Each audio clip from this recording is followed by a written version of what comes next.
2-0 sweep with the complimentary plays on Thursday night. It was a sweat, though, in that bowl game pick with Stanford holding on for dear life against TCU. And then an easy complimentary winner in college hoops. Did I not tell you that the Norse of Northern Kentucky would get the job done against the Jaguars of Indiana University of Purdue? Boy, is that a mouthful. Today, another complimentary play where I assure you the Aggies are going to cover in the Arizona Bowl.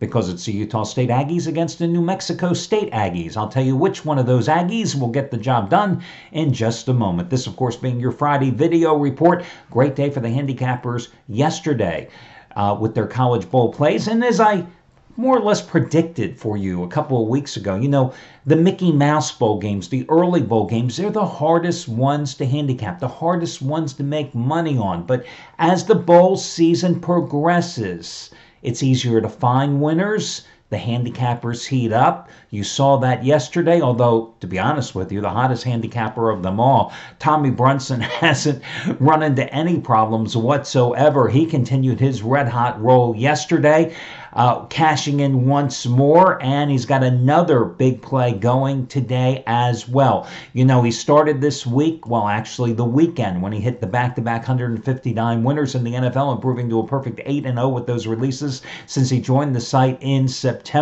as he scored on Sunday with the Saints, and then Monday night as he scored once more with the Pittsburgh Steelers, and then on Tuesday, 75-dime college football winner number 12 out of 14 with Utah over West Virginia. Wednesday, 100-dime winner number 8 out of 11 in college football with Purdue outright over Arizona. Last night, easy Michigan State over Washington in a, what was that, 42-17. You got all those winners for over half price off. Today, 100-dime major wager winner number 9 out of 13, USC Ohio State. You get it for over half price off as he goes for winning day number 6 in a row, simply by using coupon code LATE, L-A-T-E. He's made $10 bettors a little over $13,400 over the past 53 days. But the other big play today, Chris Jordan today has, and I just want to get the exact number for you, the 10th ever triple your wager 3,000-star college football release in his 35-year career. It goes at 4:30 Eastern Time. It's your bowl game between Kentucky and Northwestern. 6-2-1 with college football. Triple your wager plays in 35-year career. 12-1 with NFL triple your wager releases, including 5-1 in the NFL this season. This play matches his triple your wager winner with Clemson over Alabama in last year's national title game. Matches his triple your wager winner with North Carolina over Gonzaga in your college basketball title game. You get it as the half price play of the day simply by using coupon code Chris, his first name. And of course, Chris Jordan's made $1 bettors a little over $60,000 over the past 12 and a half months. And again, it's the half price play of the day. This, of course, being Friday, keep in mind, you can save $50 off the purchase price of any handicapper 7-day package. Anybody at the site, $50 off any 7-day package simply by using coupon code SAVE50, S-A-V-E 50. Pick your favorite handicapper. All the football that's going on here in the past next 7 days, including today, save $50. Save $125 off any handicapper's 30-day package using coupon code SAVE125. If you already happen to have a 30-day package, maybe it's halfway through, maybe it's got 7 days left, you want to add another 30 days. If you have an instant rebate, it's also applicable as well. If you have any coupons or have any questions about the coupons, contact customer service. Let me get to your complimentary play, and all the other discounts, etc., are over on the home page. Listen, last night, not only did I go 2-0 with the free picks, but I had Oklahoma State last night as a 15-dime best bet. Boy, I'm telling you, you know, with the way they came out on that first drive, moving right down the field, and then they had to settle for the field goal. That was an ominous sign as far as I was concerned. And I thought to myself, this is not going to be an easy game. And then Virginia Tech came right down and drove down the field. And I thought, oh, I've seen this so many times this year because I made a lot of money with Oklahoma State this year, okay? But I knew going into that game, their defense, they have no defense. And then that 17-play drive, the 18th play, instead of just plowing into the end zone, a quarterback keeper, which I would have called for, instead they try to get fancy. The misdirection I don't know what they were thinking there. The botched handoff, the 18th play, they fumbled the ball, recovered by Oklahoma State. That was the turning point of that game.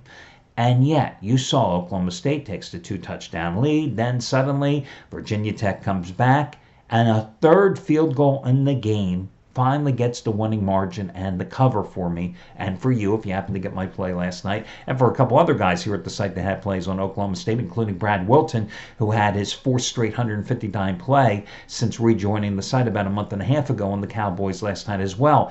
But boy, some games you just absolutely have to sweat. So let's take a look at the game that I'm going to use as the free pick today. I know there are bigger games like USC and Ohio State, but I got to tell you, I don't know which way to go in that particular game. I have no clue where to go. But the New Mexico State, Utah State game, that's one I actually like. So this game is being played in Tucson. It's the Arizona Bowl.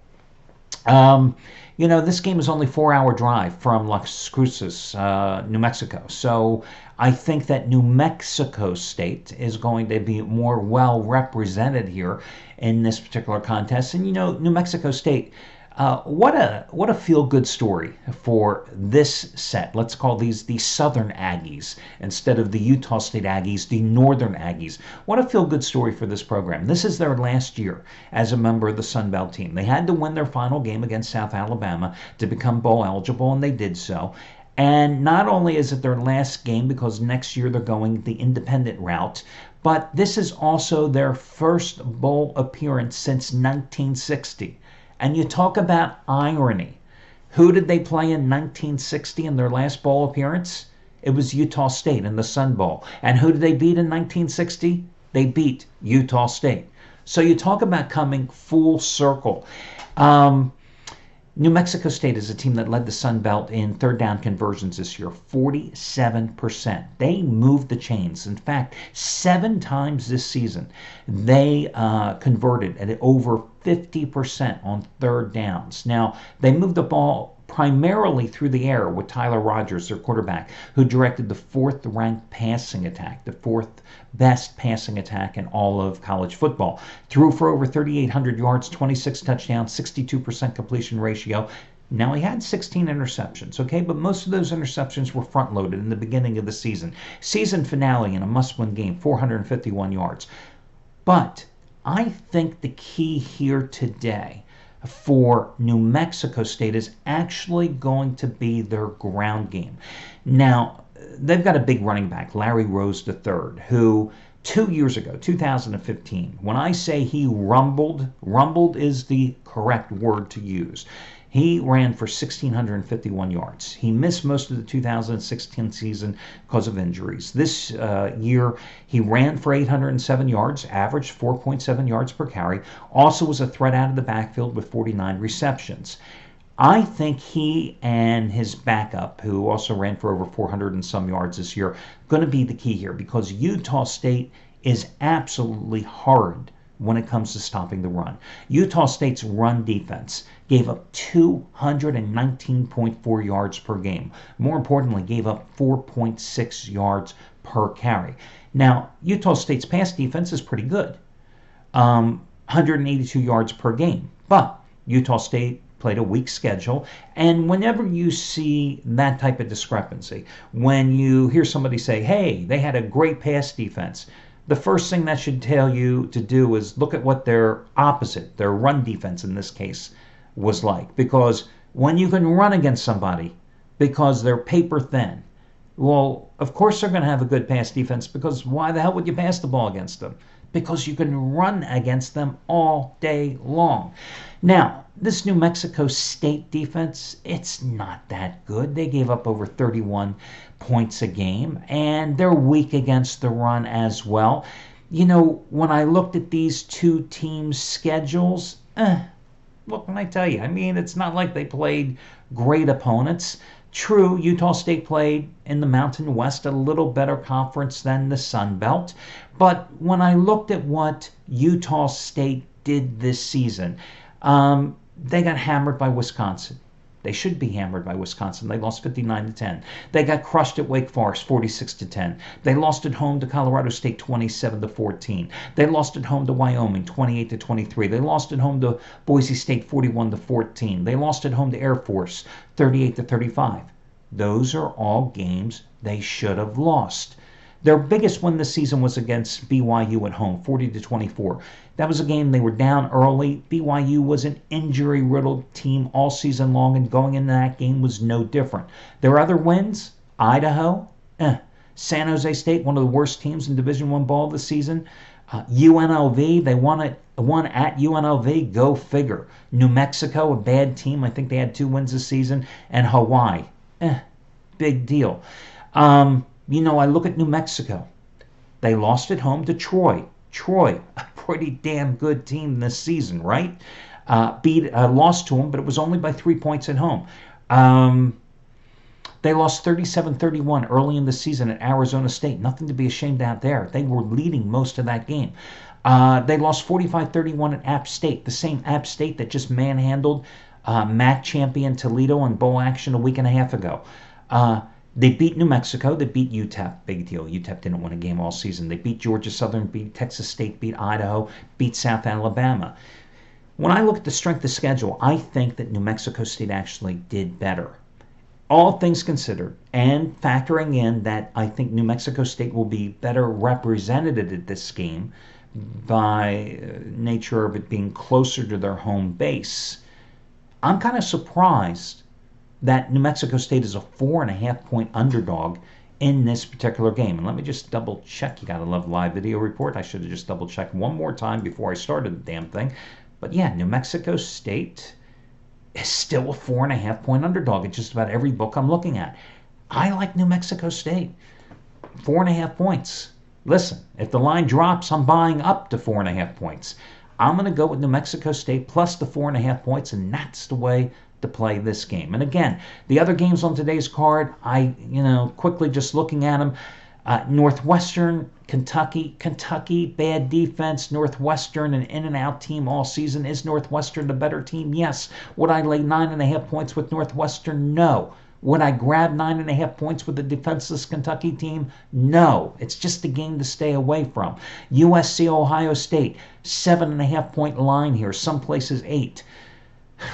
You tell me, what do you get from these two teams one week for another?